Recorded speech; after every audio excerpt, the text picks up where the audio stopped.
Yes, yes. Good evening, sir. Okay.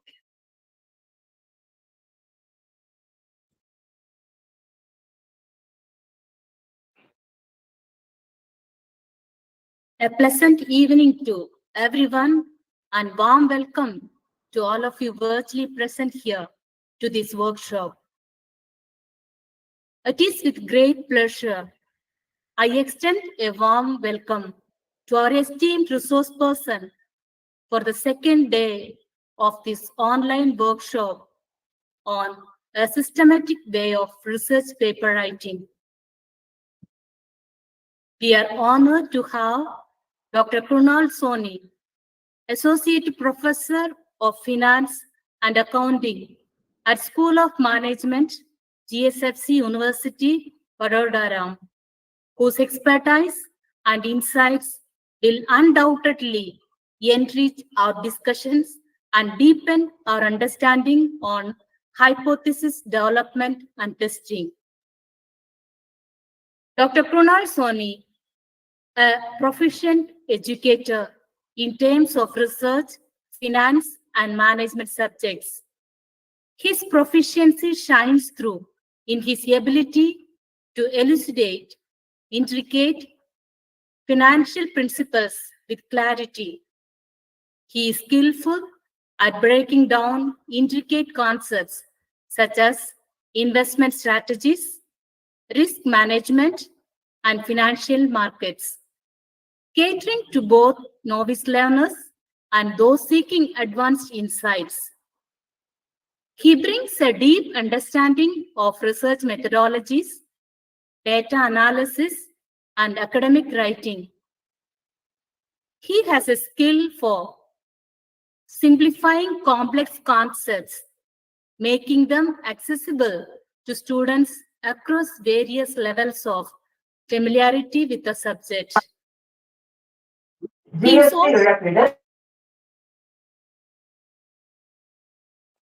is also an efficient professor in terms of providing deeper insight into the areas of financial modeling and stock market concepts.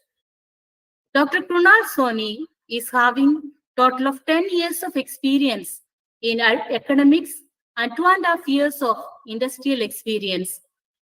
He is having 26 publications in various reputed journals like Scopus, ABDC, UGC-CARE, Web of Science, etc., including a patent in Government of India under the intellectual property right, for which he had received the loyalty grant for his innovation in finance on the topic called Techno Innovation and Growth of Indian Share Market.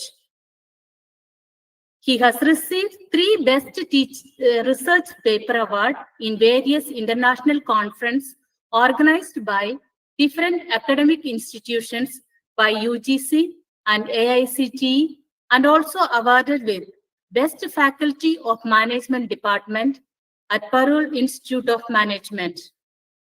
He has been invited 60 plus times by various B schools, UGC, HRDCs, and research institute across India as part of the research person and session chair on the various topics for research data analysis tools and techniques using SPSS, AMOS, programming R, etc. It is truly a privilege to have the opportunity to learn from such a knowledgeable educator. On behalf of Fatima College and Research Foundation of India and the participants from various parts of India, I am delighted to welcome you, sir, for this online workshop. And we are sure that you will bring wealth of experience and knowledge to this session. Also, I would like to introduce the enthusiastic participants. We are around 240 participants, including professors, research scholars, and students from various universities and colleges situated in different parts of India. Once again, I'm happy to welcome you all. Over to you, sir. Thank you, madam. Let's start this session. So just confirm the screen sharing.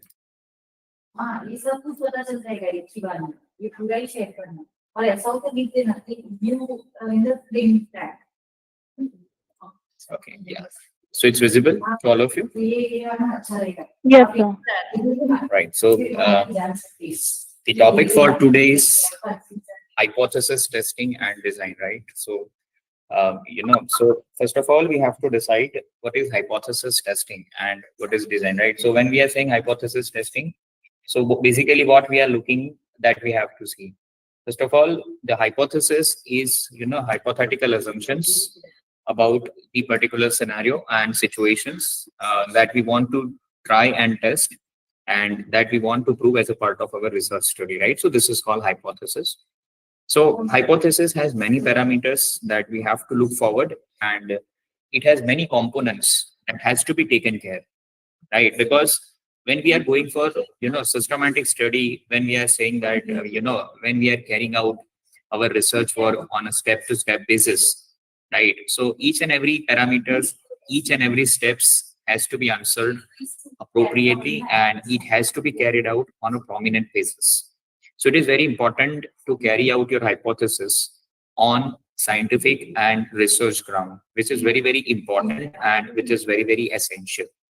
When I'm saying this statement, so first of all, the question is how the hypothesis has to be framed, right? How the hypothesis has to be framed, that we have to answer. So any guesses for the hypothesis, how the hypothesis has been framed and how it has to be tested? How the hypothesis has the relationship with other parameters of the research? Anybody has any idea what is hypothesis and how it should be aligned with other parameters of the research? What is hypothesis? Based on what we are making the hypothesis? What is the hypothesis? Anybody wants to say something? What is hypothesis?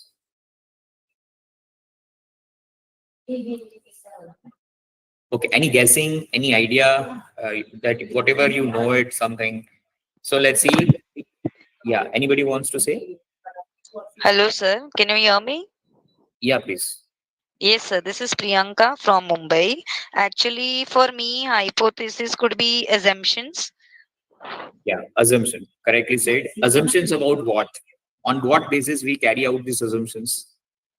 On the basis of the topic which we have selected, it may be true, may not be true.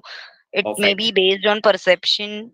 It may be Right. true for me. It may be false for someone else. Right. So hypothesis could be framed based on topic. That is, I can say title, and there is hypothesis. Right. But between these two, there is one another aspect which is there that we have to recall. So hypothesis, before deciding hypothesis, can we decide this as a part of hypothesis? Right? That is objective. Yes or no? Right. So the objective is the core aspect that we all have to see to it. And based on the objective, we frame the hypothesis. But if we see this, the objective, how the objective can be decided. So objective can be decided based on the title. Right. First of all, we have to decide the title. What is your title of the topic? Based on the title of the topic, we have to decide the objective. And based on the objective that we have defined, we have to frame the hypothesis. Right. So in a layman or person, it is called the complete synchronization process. Right. So whenever you carry out any of this study, there should not be any deviation out of these three parameters, right? You always have to take care that there is a synchronization between these parameters. So what you decide is a part of your title that should be reflected in this part, and that should also be reflected in this part.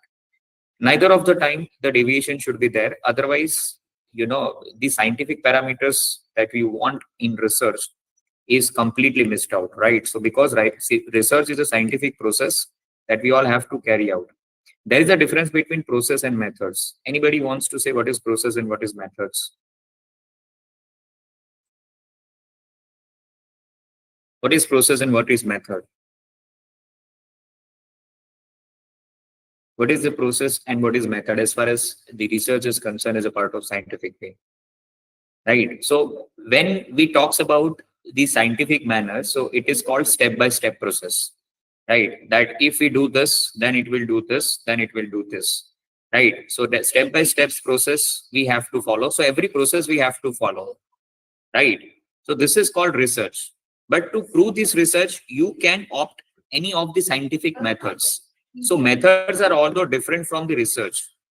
So the scientific methods can be the part of the research process, or they may not be the part of research process, right? So there is a difference between scientific methods and process, and research is scientific process and it's not a scientific methods, right? So this is what it is. It's a systematic process, and let's begin with this.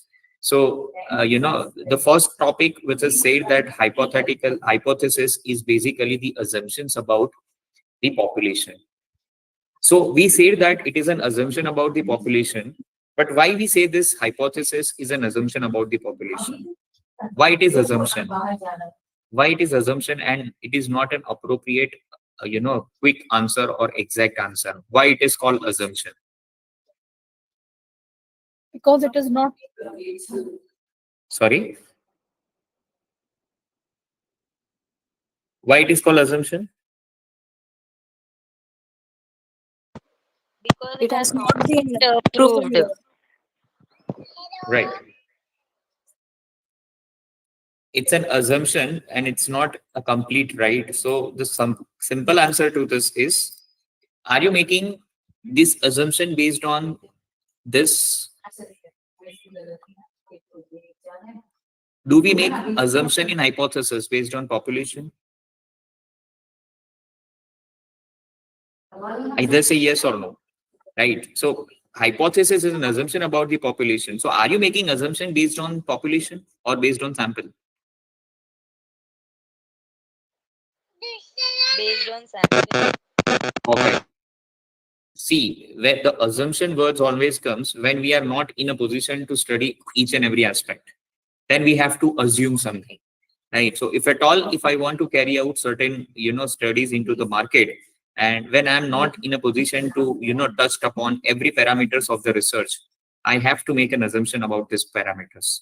And that is why it is called the assumption about the population and not the exact results, right? So the population census survey, which is carried out by the government, it is called population study, right? But out of this population, let's say you are taking 400, 500, respondent as a part of your study, then it is called the samples.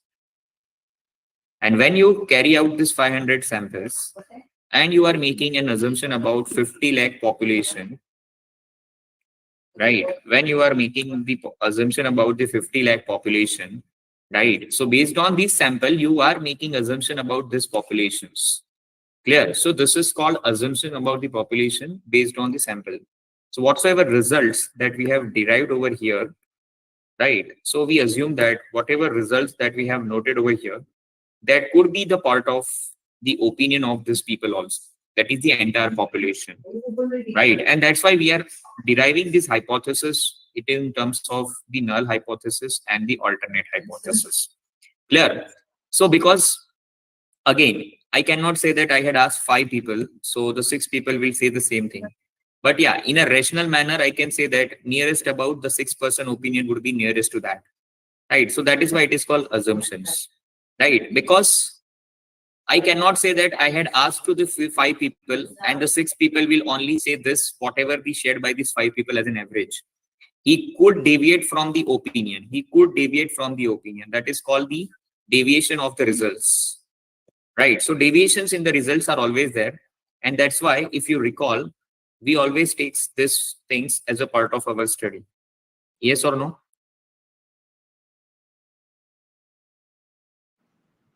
Yes or no? Yes, sir. Right. So what we are taking, which percentage we are taking into consideration? I think we all are from either commerce or management, mostly. There could be any other sciences, but mostly in commerce and management. Or there would Yes, be sir. another field. we all belongs to mainly commerce and management, right? So how much percentage of deviation we are expecting in social science? 5 or 1. 1 or 5? 1 or 5. Out of which mostly we are most preferable, what is it? Either 1 or 5. 5. Right. So majority of the study which we have noted as a 5%. So what is the reason for not picking up the 1 and picking up the 5 as a part of the study? Any reasons for that, why we are taking 5% as a significant level and not the 1%?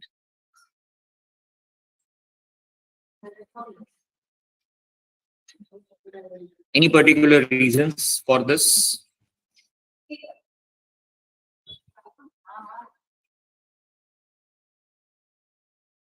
See, you basically we are making social science study, right?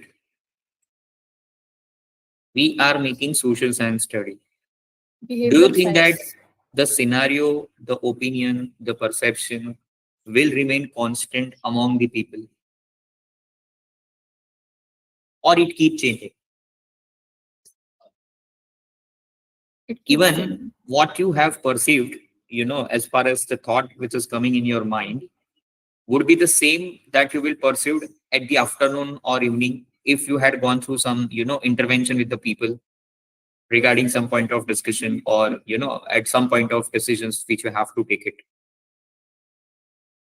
It might deviate it because you have been dragged by the opinion of someone, right? So your behavior keeps changing according to the situation, according to the scenario, right? So basically social science is not about the study about the individual. It is about the study of the scenario, right? So we usually keep the study of the scenario with the collection of the samples which is going on into the market. So what has been, given in the society that you will perceive, and that is the assumption that you will keep in your mind. So that is why it is called, the characteristics of the population which can be measured in the social science. What population is perceiving, right? Even different culture, different people, different geographical locations, everywhere the perception are keep changing, when you jump upon the various profiles of the individuals. And that can be reflected in terms of the various values that we will derive. And basically, the average opinion, if we have to take it as a part of the opinion, then it is called mean value. But if you want to see that out of the average opinion which has been received, and if you want to see, is there any deviation in the opinion among the people, right? For average individuals or every individuals, then you have to check the variance, right? You have to take the value of variance. And if you have to check the values of variance,